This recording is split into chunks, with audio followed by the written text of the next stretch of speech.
Going back to how long ago this took place, so we have this massive supercontinent Pangaea centred round about the latitude of the Sahara Desert, where we've got these mountains which are very arid, very dry, oxidation of material taking place. You have got an environment with hardly any life forms being preserved, hardly any fossils to date the material, and we have another big event. The material here is Permian or Triassic in age. They are two names which are from geological time period. Further to the west we have Devonian, which is from Devon, the type period, and that's older. That's another reddish sandstone from another era, older, when we were in a desert zone further south of the equator. We had the Carboniferous and the granites for Dartmoor, Land's End, which were in place during a major mountain building phase. To the east, to the right, all the layers of younger, we've got the Jurassic, the Cretaceous, the Tertiary, or the newer name, and we have a time period which is the Permian and the Triassic along this coastline. And it's grouped together sometimes as the Permo Triassic. The Permian is a name from Eastern Europe. The Triassic, again, a three-part zoning from Eastern Europe.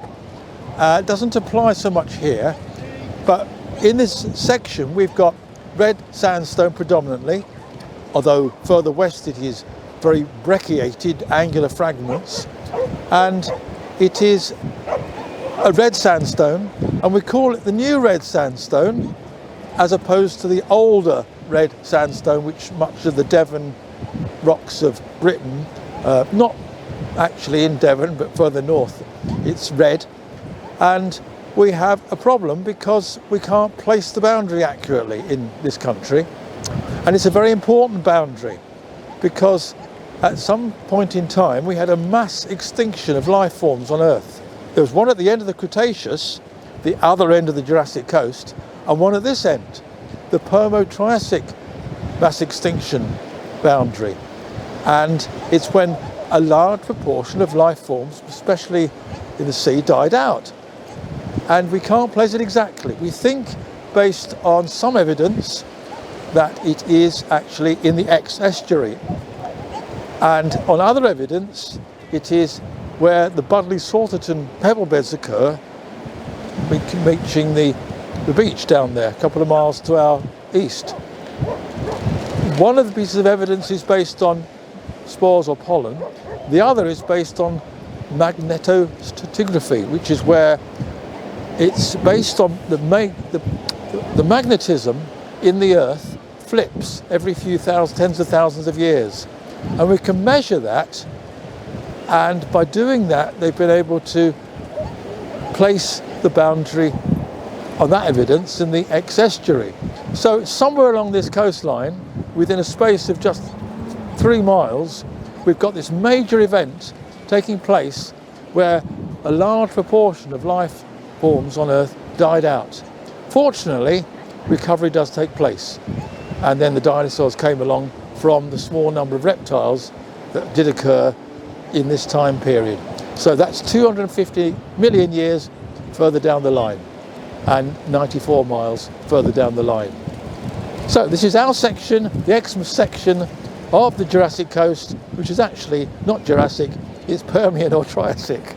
Well, I think this section of coast was meant for me because just beyond those trees over there, up on the cliff, there is the Geo Needle, and the Geo Needle officially marks the beginning of the Jurassic coast, and that was instigated on the date equivalent of when I got engaged, although albeit 20 years after, December 2001.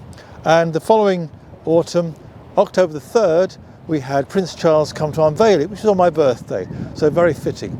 So that marks the 94 miles going eastwards, and somebody along the coast from shore will direct you further with other sections like the Budleigh or the Sidmouth section, or going further towards Beer. But if you want to find out more information, there are various books available at Jurassic Coast Trust, and one of them is the Red Beds, which are the geological red beds from this section of the coast. Plus there are other walking guides, basic guides, wildlife guides, and numerous other things you can get from Jurassic Coast Trust.